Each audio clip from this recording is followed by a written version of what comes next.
Entdeckt, erklärt, erzählt. Der Navigationspodcast für Digitales, Trends und Innovationen. Präsentiert von #Explore, dem Online-Magazin von TÜV NORD. Hallo vernetzte Welt, herzlich willkommen zu einer neuen Episode des Podcasts Entdeckt, erklärt, erzählt. Mein Name ist Carolin Roterberg und ich moderiere diesen Podcast zusammen mit Julia Mandrión.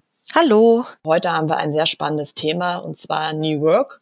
Wir reden mit Maša Schmidt. Wir sind diesmal wieder an verschiedenen Standorten unterwegs. Die liebe Julia in Hannover, ich in Hamburg. Maša Schmidt sitzt in München und ist bei Microsoft Leiterin des Bereichs Modern Workplace Customer Success. Maša Schmidt erklärt nicht nur diesen Begriff, sondern zeigt auch ganz konkret anhand ihres eigenen Teams und ihrer Arbeit bei Microsoft, wie New Work umzusetzen ist, warum Vertrauen so ein wichtiger Aspekt ist in der Zusammenarbeit und wie man es auch schaffen kann, genau abzugrenzen, wo ist privat und wo ist beruflich und wie kann ich es eben schaffen, auch durchaus wie Techniken der Achtsamkeit einfach eine größere Zufriedenheit in der Arbeit herzustellen und damit letztendlich innovativer zu sein und Wertschöpfung fürs Unternehmen zu schaffen. Ja, ich würde sagen, wir legen los. Ja, Maša, ganz herzlichen Dank, dass du heute da bist. Magst du dich einmal kurz vorstellen? Vielen Dank für die Einladung, liebe Julia, liebe Carolin. Ich freue mich auch riesig, da zu sein und mit euch zu unterhalten. Sehr gern. Ich bin Maša Schmidt. Ich verantworte bei Microsoft den Bereich Modern Workplace Customer Success.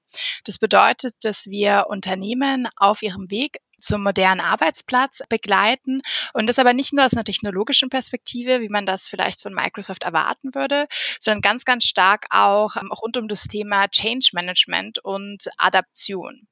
Und in dem Zusammenhang setze ich mich auch sehr stark mit dem Thema Führung im digitalen Zeitalter auseinander, aus zwei Perspektiven. Einerseits aus der Perspektive wertebewusstes Führen. Das mache ich im Vorstand der Wertekommission. Und auf der anderen Seite ist mir das Thema Inklusion ganz besonders wichtig. Und deshalb führe ich mit Kolleginnen gemeinsam das Women at Microsoft Netzwerk. Das ist unser internes Frauennetzwerk in Deutschland. Und mich dabei vor allem für Chancengleichheit bei Frauen und Männern im Beruf einzusetzen. Wir wollen ja mit dir heute über das Thema New Work sprechen und ganz am Anfang würden wir gerne mit dir die Begrifflichkeit New Work ein bisschen vertiefen.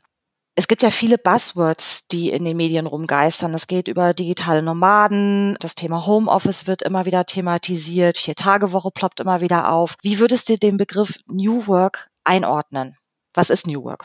Also New Work bedeutet für mich, dass die Digitalisierung die Arbeit von Ort und von Zeit emanzipiert. Also dass Beschäftigte für sich ganz selbstbestimmt entscheiden können, wie sie arbeiten, wann sie arbeiten und vor allem, wo sie arbeiten wollen. Und bei Microsoft beschäftigen wir uns schon sehr lange mit dem Thema und haben, wie vorhin schon gesagt, auch einige Unternehmen auf ihrem Weg zum modernen Arbeitsplatz begleitet. Und ich glaube, die wichtigste Erkenntnis ist, dass Organisationen verstehen müssen, dass es für New Work eine ganzheitliche und vor allem unternehmenseigene Strategie bedarf. Es gibt kein One-Fits-All und da muss man einfach schauen, was passt für das jeweilige Unternehmen, was passt für die jeweilige Kultur und wie kann man das Ganze auch technologisch abdecken. Wenn Unternehmen sich diese Mühe machen, diesen Umstrukturierungsprozess durchzuführen, dann scheint ja auch eine Art Notwendigkeit dahinter zu stecken. Brauchen wir das wirklich, diese neue Art von Arbeiten? Das hat ja bisher auch immer gut funktioniert. Ich glaube schon, dass wir es brauchen. Und ich weiß nicht, ob das dieses neue Arbeiten ist oder ob es eine Arbeitswelt ist, die ohnehin im Umbruch steht und sich auch in den nächsten Jahren, Jahrzehnten, Jahrhunderten immer wieder wandeln wird. Ich glaube auch nicht mehr, dass wir einen Stopp irgendwann machen und sagen, ja, das ist jetzt das perfekte Arbeiten, sondern die Arbeitswelt wird sich immer wieder wandeln. Und bereits heute haben wir eben die Möglichkeit, durch moderne Technologien, durch die Cloud, durch smarte Devices von überall und auch jederzeit produktiv zu sein. Aber ich glaube, dass die Anforderungen sich immer mehr auch noch wandeln werden und die Arbeit in Zukunft auch verteilter in Teams stattfinden wird, dass wir viel stärker in Matrix-Organisationen zusammenarbeiten werden.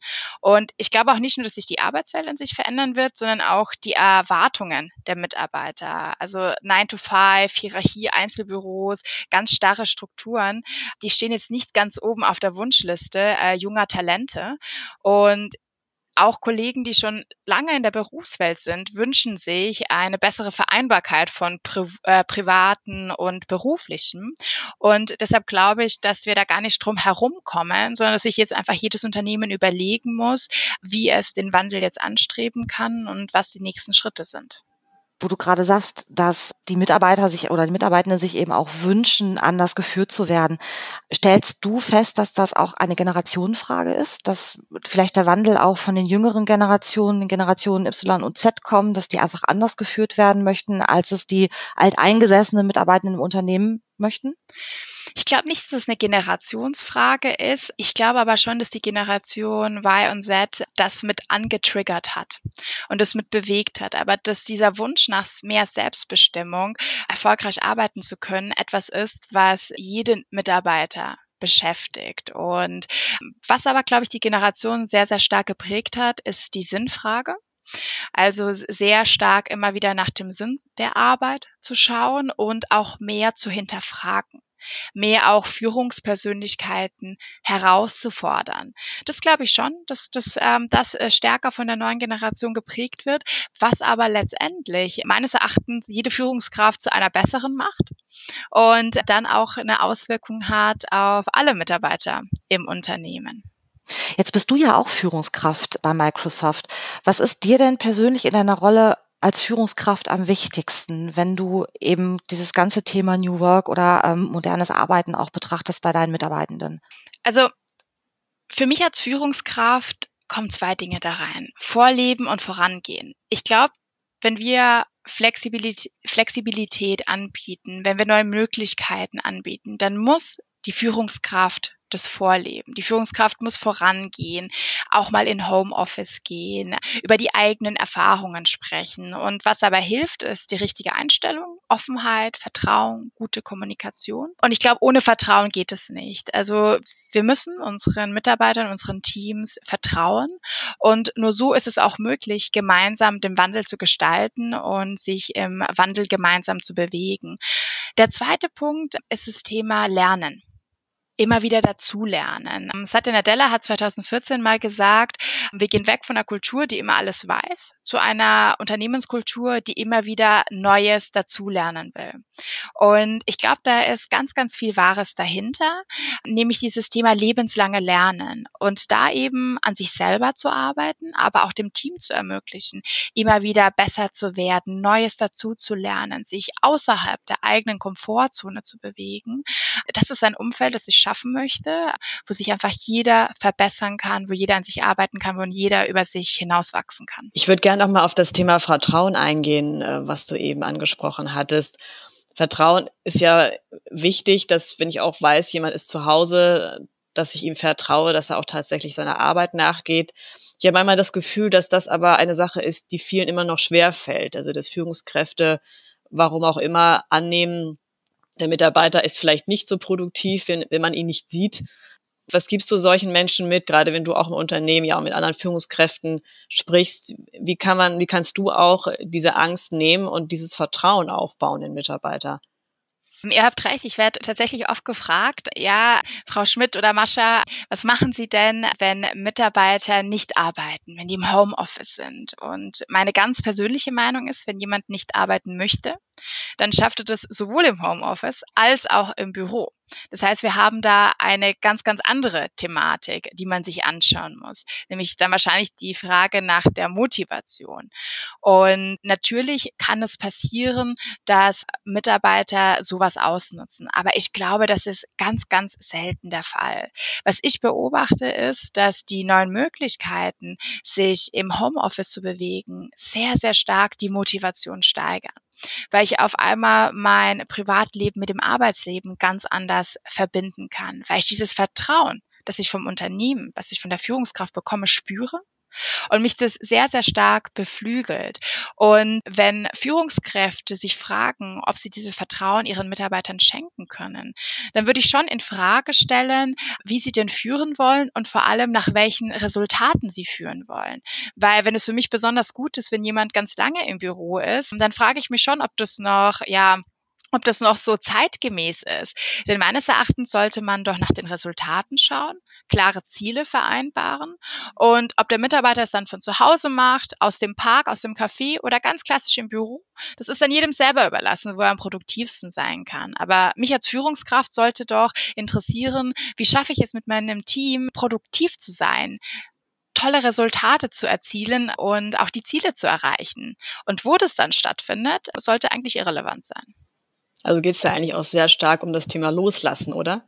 So ist es, ja. Man muss loslassen. Auf meinem Laptop ist ein Sticker drauf. Da steht drauf, Trust is the new control.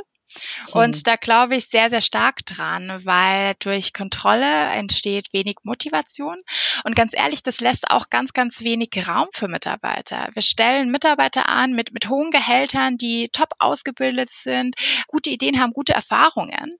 Und dann soll die Führungskraft ihnen sagen, wie sie ihren Job zu machen haben. Ich glaube, das ist genau der falsche Ansatz, sondern wir müssen Raum lassen für neue Ideen, für innovative Ideen.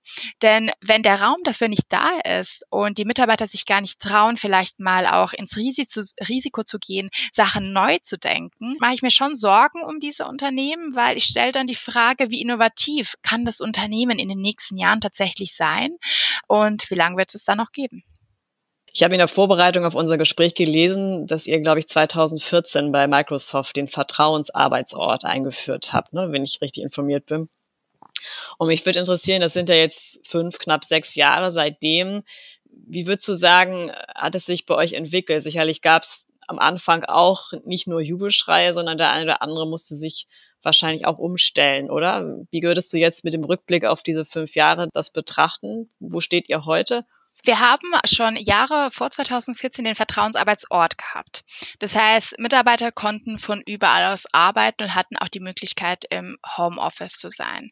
Mit der Öffnung auch auf die zeitliche Komponente hat es natürlich geholfen, muss man aber dazu sagen, war jetzt nicht komplett was ganz Neues. Also Mitarbeiter hatten schon vorher diese Flexibilität.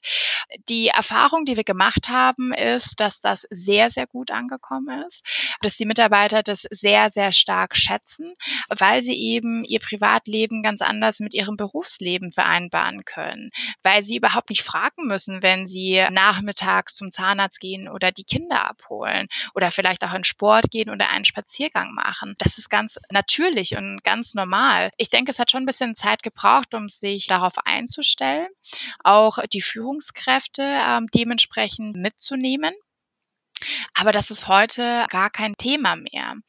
Was wir aber auch merken, ist sicherlich, dass man Mitarbeiter unterstützen muss, die sich vielleicht nicht ganz einfach damit tun, mit so einer Freiheit umzugehen. Und umso wichtiger ist es als Führungskraft hier auch die Rolle eines Coaches wahrzunehmen und einzunehmen und auch zu beobachten. Also wenn ich zum Beispiel einen Kollegen oder Kollegin sehe, die sehr oft abends E-Mail schreibt, da ganz proaktiv nachzufragen, nachzuhören. Stimmt etwas mit der Work-Life-Balance nicht? Ist der Workload zu hoch? Tut sich die Person momentan schwer, sich selber diese Grenzen zu ziehen? Weil diese Freiheit, die mitkommt, ist auch eine sehr, sehr starke Verantwortung, die damit dem Mitarbeiter übergeben wird. Und umso wichtiger ist es da, sehr aufmerksam zu sein. Stichwort mentale Gesundheit, Mindfulness sind da ganz, ganz wichtige. Und meines Erachtens wird es auch immer wichtiger sein, in den nächsten Jahren hier als Führungskraft auch voranzuschreiten und das Team ready zu machen, zu unterstützen mit verschiedenen Angeboten, damit jeder für sich auch sich stark genug fühlt, diese Grenzen zu ziehen.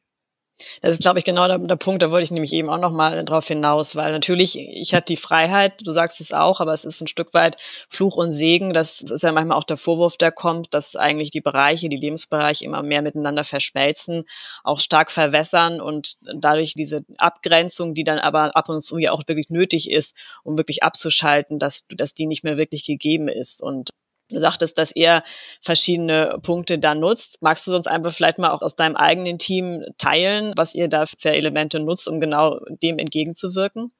Zum Beispiel montags haben wir immer Teammeeting und das Teammeeting beginnt immer mit einer Monday Motivation, also eine Art Leitspruch genau zu diesem Thema, das uns durch die Woche ja so leiten soll. Darüber hinaus haben wir mit der ganzen Organisation im Oktober einen ganzen Tag rund um das Thema Mindfulness verbracht und haben uns hier Trainer und Trainerinnen. Achtsamkeit, ne?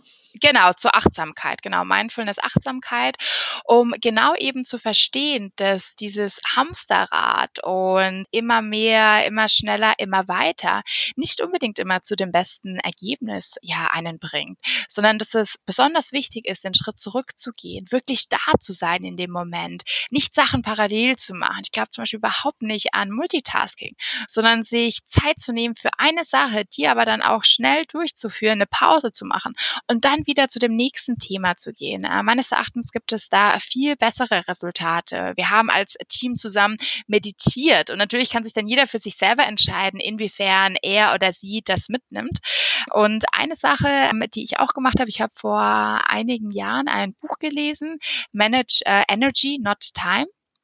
Und das hat mich sehr, sehr geprägt, weil es genau auch diesen Punkt angeht, dass Hochleistung nur durch Pausen geht und durch Achtsamkeit. Und das habe ich tatsächlich dieses Weihnachten auch jeden im Team mit einer persönlichen Widmung geschenkt, weil ich glaube, dass es ganz, ganz wichtig wird und immer wichtiger wird, dass sich jeder persönlich damit auseinandersetzt. Und tatsächlich habe ich vorgestern mit den 6-Minuten-Tagebuch angefangen. Kennt ihr das? Nee. Nein, das musst du uns mal erklären. Ja, also das ist ganz spannend. Es gibt es im Englischen auch. Da ist es interessanterweise das 5-Minute-Journal. Im Deutschen ist es eine Minute mehr. Naja. Und das ist ganz spannend vom Konzept, weil du beginnst jeden Morgen, dann nimmst du dir 3 Minuten und du schreibst auf Dinge, für die du dankbar bist, Dinge, die diesen Tag toll machen würden. Und es kommt auch so eine positive Selbstaffirmation noch mit rein. Und am Abend reflektierst du über den Tag, denkst darüber nach, wie du vielleicht jemandem geholfen hast, wie du jemandem was Gutes gemacht hast, wie du aber auch was du besser machen kannst am nächsten Tag und nimmst auch so eine Reflexion mit.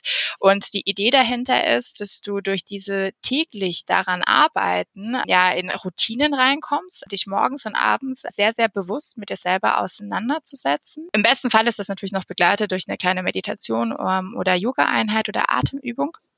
Aber grundsätzlich geht es eben mit dem Buch, mit dem Tagebuch, so seine Gedanken festzuhalten. Und ich versuche dann auch mein Team auf diese Reisen mitzunehmen. Also ich setze mich sehr stark mit dem Thema positives Denken, Heilung, mentale Übungen auseinander und nehme dann aber auch das Team mit auf diese Reise. Erzähle ganz offen über meine Erfahrungen und dann machen wir auch das eine oder andere, dann probieren wir das gemeinsam aus. Und das macht dem Team Spaß und ich kriege dann auch ganz tolles Feedback, dass ich merke, dass es auch eine ganz positive Auswirkung auf das Privatleben hat. Ja, wenn du morgens erstmal mit einem Kaffee startest und all deine Devices auslässt und dann wirklich ganz bewusst die Zeit mit der Familie beginnen kannst, das hat ja nicht nur was mit der Arbeit zu tun. Ich glaube, wir müssen uns davon verabschieden, dass man ein Mensch in der Arbeit ist und ein Mensch im Privatleben, sondern man ist ein Mensch und alles, was im Privaten wie auch beruflichen passiert, hat eine Auswirkung auf einen selber und auch auf die anderen Bereiche. Solche Themen, glaube ich, haben eine positive Auswirkung dann auf alles, was im Leben passiert. War dein Team von Anfang an dabei, also auch mit Begeisterung, oder mussten die quasi auch erstmal lernen, dass das gut für sie ist, was du an Maßnahmen vorschlägst? Also es kommt drauf an. Ich würde sagen, ein großer Teil war von Anfang an dabei und ein kleinerer Teil hat es sehr kritisch sich erstmal angeschaut. Ja, das war erstmal so, oh Gott, was ist das denn? Meditation, also Meditation, da kann ich mir gar nichts drunter vorstellen. Was ist denn das? Aber es haben sich alle drauf eingelassen. Es haben alle ausprobiert. Und ich glaube, das muss dann auch wirklich jeder für sich selber entscheiden. Also ich würde nie jemanden zu so einem Thema irgendwie zwingen. Das muss aus einem selbst kommen. Aber das mal auszuprobieren, da war jeder ganz offen für und die meisten machen das dann auch weiter. Und es geht mir auch gar nicht darum, dass sofort das alle übernehmen und eine Routine bringen, sondern dass man sich überhaupt damit auseinandersetzt. Und ich denke, damit wird ein Stein ins Rollen gebracht. Dann kann jeder für sich selber entscheiden, wie er damit umgeht. In diesem Zusammenhang, damit es auch sehr nachhaltig ist, habe ich tatsächlich auch in die Mitarbeitergespräche, die eben bei uns zweiwöchentlich stattfinden, etwas ergänzt. Früher haben wir immer mit dem State of Business, also dem, wo stehen wir mit dem Business angefangen. Und das habe ich vor einem halben Jahr verändert. Und wir fangen jetzt immer an mit dem State of Mind. Also wo befinde ich mich gerade als Person? Wie geht es mir als Person? Und zwar eben nicht mit diesem ganz klassischen, wie geht's dir? Gut, alles klar, geht so. Und dann geht's direkt ins Business, sondern wirklich auch zu reflektieren. Das ist auch basierend auf dem Buch Die 4 Säulen eines Wohlbefindens. Da geht's ums mentale Wohlbefinden, das emotionale Wohlbefinden und auch das physische Wohlbefinden. Und das 4., wobei da gehe ich nicht drauf ein, das ist das spirituelle Wohlbefinden.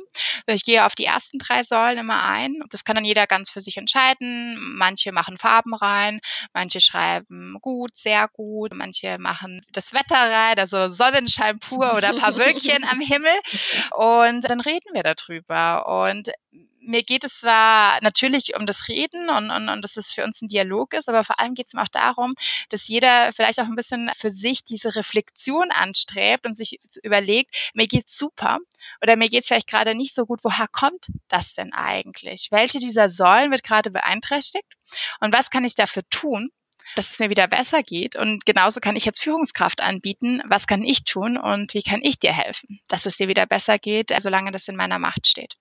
Wenn ich auch so auf unser Unternehmen gucke, es ist ja auch oft, dass wir sicherlich auch noch unsere Strukturen erst auch noch in so eine Richtung aufbauen. Wir sind da schon ganz gut unterwegs, aber es gibt ja auch oft Mitarbeiter, die vielleicht sehen, wo Bedarf ist, was sie gerne ändern wollen, aber fühlen sich einfach auch noch in etwas althergebrachteren Strukturen gefangen. Was würdest du sagen oder jemandem mitgeben, wie kann ich auch sozusagen von unten Dinge starten, die dann in eine Richtung des neuen Arbeitens gehen kann?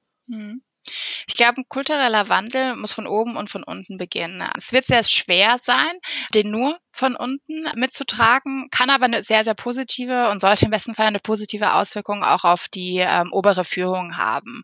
Und was ich empfehlen würde, ist, es einzufordern.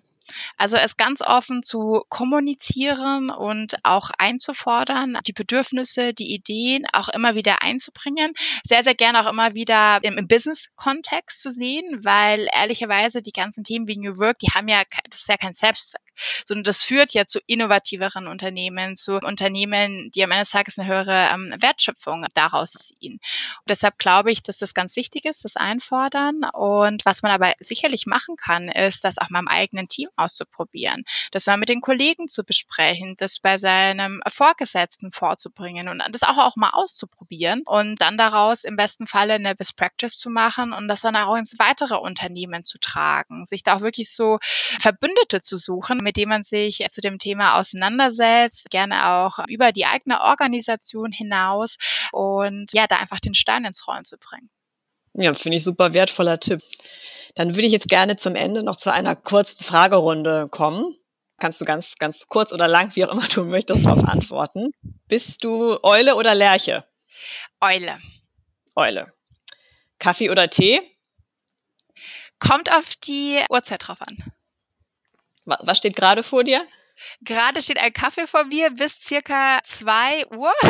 Dann gehe ich entweder auf koffeinfrei oder auf Tee. Wenn du dann doch wirklich im Büro bist, wie kommst du dorthin? Rad, Bahn oder Auto? Unterschiedlich. Bahn oder Auto. Hast du ein Vorbild? Ja, ich habe ganz viele Vorbilder, weil ich finde es einfach großartig, von Menschen zu lernen. Und ich glaube, man kann von ganz, ganz vielen Menschen lernen. Und vielleicht ein Vorbild, was ich gerne hervorheben würde, das ist unsere Deutschland-Geschäftsführerin, die Sabine Bendig. Und ich finde, es ist einfach eine ganz, ganz besondere Führungskraft, eine ganz besondere Leaderin, die einerseits Deutschlandgeschäft überhaupt extrem stark nach vorne entwickelt hat. Große Unternehmen in Deutschland wandelt, dort als Trusted Advisor, als Expertin auftritt, aber trotzdem das auf eine ganz, wie soll ich sagen, bodenständige und eine ganz entspannte Art und Weise macht. Und das finde ich wahnsinnig beeindruckend. Wann warst du das letzte Mal 24 Stunden offline? Da muss ich tatsächlich länger drüber nachdenken. Glaube ich, kann ich euch gar nicht so beantworten. Weiß ich nicht. Klar, rund um das Thema Mindfulness, das ist mir natürlich schon auch sehr wichtig, abschalten zu können. Da schalte ich meine Devices auch sehr gerne ab. Ich will mich da aber auch nicht selber geiseln und sagen, okay, 2 Tage jetzt nicht ans Handy, sondern wenn ich das Bedürfnis habe, wenn ich was nachschauen will, jemand anrufen will, dann gehe ich da auch wieder dran und dann kann ich es auch wieder ausmachen. Also ich glaube, so 24 Stunden lang kann ich mich tatsächlich nicht erinnern, aber immer wieder für eine längere Zeit ist vollkommen normal. Welche digitale Innovation müsste aus deiner Sicht noch erfunden werden, um deine Arbeit für dich noch angenehmer zu machen? Beamen. Das wäre großartig, wenn ich mich zum Beispiel einfach zu Kollegen nach Köln oder Berlin mal kurz beamen könnte. Ich freue mich schon extrem auf die Zeit, wo ich sie dann mit Hologrammen vor mir haben werde. Das ist auf jeden Fall schon mal der erste Schritt in die richtige Richtung. Aber ich glaube, beamen, das wäre ganz toll, um da dann auch sich zu sehen und sich auszutauschen. Aber in der Zwischenzeit haben wir so tolle Tools wie Teams, wo wir Videokonferenzen machen können. Und ich glaube, das wird mich ja über die nächsten Jahre noch tragen können. Und ich glaube, das mit dem Beam, das kommt. Also da gibt's ja schon Ansätze mit Teleportation und so weiter. Also vielleicht können wir irgendwann dann das Gespräch auch so machen, dass wir uns einfach einbeamen und sehen. Ich freue mich drauf. Vielen Dank, Maša, für deine Zeit. Ich fand es super kurzweilig. Ich könnte mir auch vorstellen, dass vielleicht einige der Hörer und Hörerinnen auch nochmal im Nachhinein gerne mit dir in Kontakt treten. Wie bist du am besten zu erreichen? Ich bin auf ganz vielen verschiedenen Kanälen zu erreichen. LinkedIn, Twitter, Instagram oder auch E-Mail und freue mich riesig auf Nachrichten. Das packen wir auch alles dann in die Shownotes. Ich hoffe, das war viel Inspiration dabei und wir freuen uns natürlich über Feedback auch, über die verschiedenen Kanäle, die wir haben und gerne auch bei Spotify oder auch auf iTunes uns gerne bewerten, uns nochmal was schreiben. So, in diesem Sinne, dann tschüss. Dankeschön. Tschüss. Tschüss. Das war Entdeckt, erklärt, erzählt. Der Navigationspodcast für Digitales, Trends und Innovationen. Präsentiert von #Explore, dem Online-Magazin von TÜV NORD. explore-magazin.de